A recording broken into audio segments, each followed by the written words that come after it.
Hi everyone, Floyd here and welcome to my vlog. This is the channel where I share about my sneaker collection journey, my tips and how-tos, and also my travels. And for today's episode guys, i-share ko lang sa inyo kung saan ko nabili ito. And ito, for only 109 SGD. That's only 4,120 pesos kung i-convert mo. Let's go!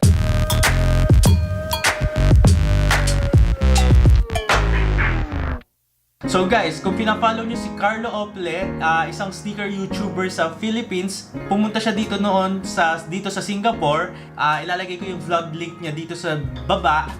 Inikot ko siya dito sa Singapore nung nakaraang bisita niya dito, and if napapanood nyo, pumunta kami sa 313 at Somerset. Nandun makikita mo yung several shops ng limited edition. So I think mga nasa 5 shops yung limited edition doon. Actually, isa lang yung limited edition pero sinegregate nila yung shops nila. So meron yung pang skateboard, meron yung pang basketball, meron yung pang casual, meron yung mga hype, and meron din yung mga pang babae and pang kids. Magkakahiwala yon. And actually, hindi ko na alala na idalin si Carlo dun sa isa pa nilang shop sa 313 at Somerset.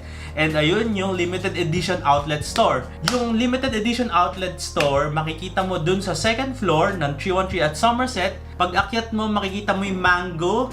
And then, turn left dun sa kanto na yon. And dun sa along the alley, follow mo lang yung alley na yon, makikita mo sa left side mo.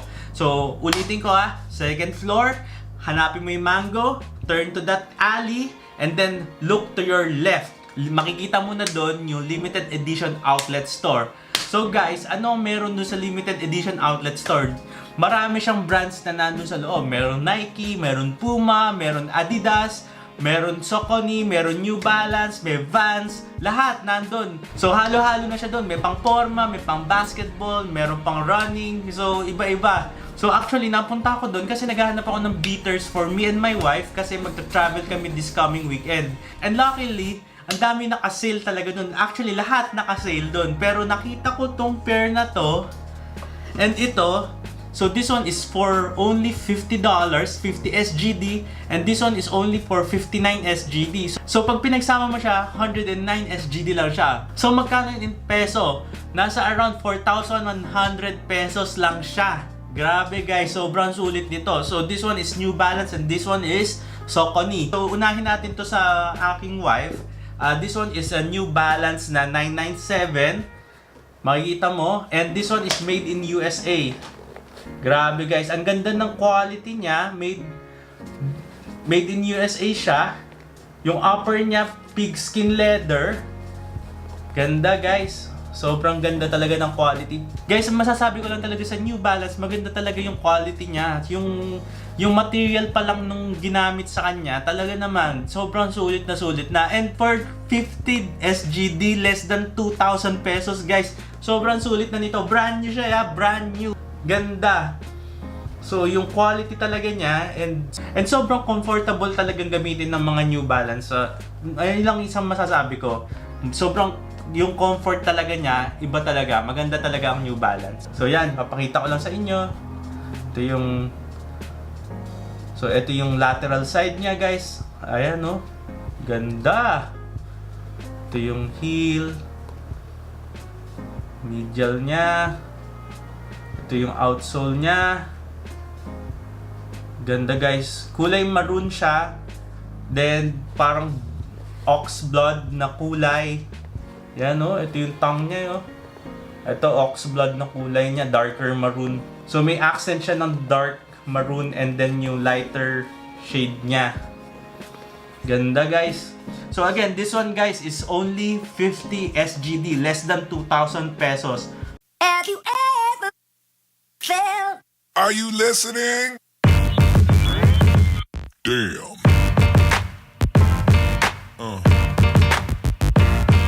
Yeah. Yeah.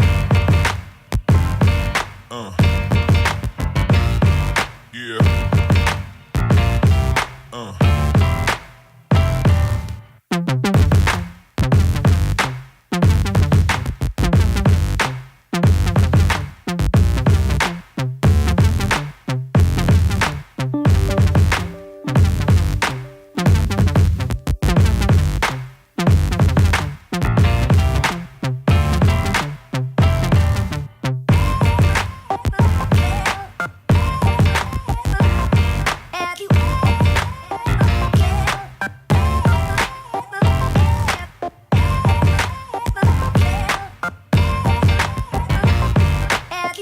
go to this pair.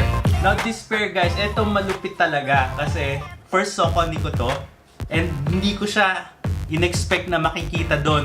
And also hindi ko naman siya hinahanap. Actually una nandun ako sa side ng mga Adidas and mga New Balance kasi naghahanap ako ng pang beaters lang talaga na pang travel. Alam mo yung talaga hindi ka manghihinayang na gamitin maghapon pang lakad. Yung tipo mga 15,000 to 20,000 steps a day.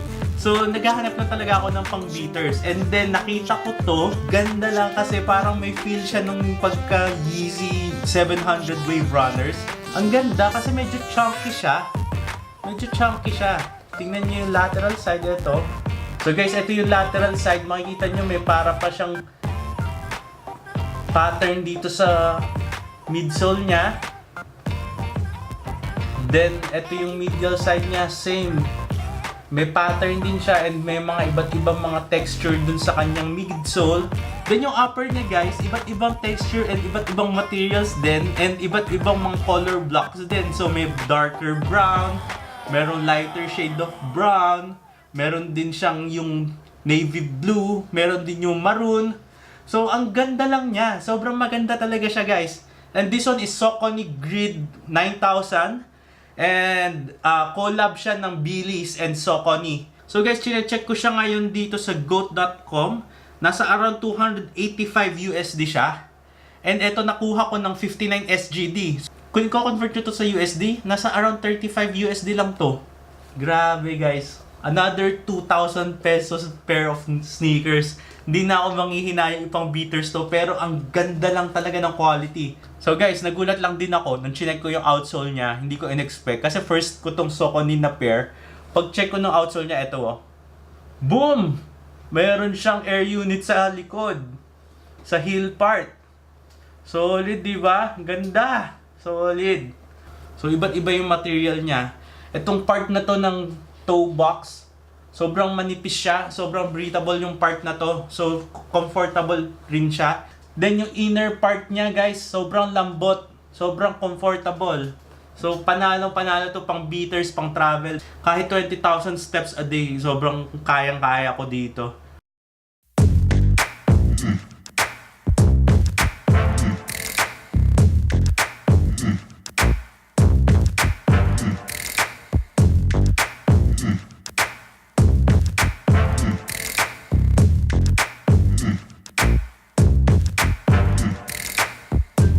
So guys, ano sa tingin nyo? Sulit ba to? For 4,100 pesos sa dalawa, tingin nyo ano? Sulit ba to? Comment down below guys ha. Don't forget to comment down below. And guys, if meron kayong mga suggestions na outlet stores dito sa Singapore na gusto ko nyong bisitahin ko guys, comment down below para puntahan ko para sa inyo. So that ends our video guys. I hope you like this episode. Don't forget to hit that like button guys and subscribe to my channel. And also, hit that notification bell para naman makita mo agad kung nag-upload ako ng mga bagong videos, lalo na this coming week kasi I'm going to upload a lot of videos from Korea. Okay guys, I'll see you on my next video and God bless!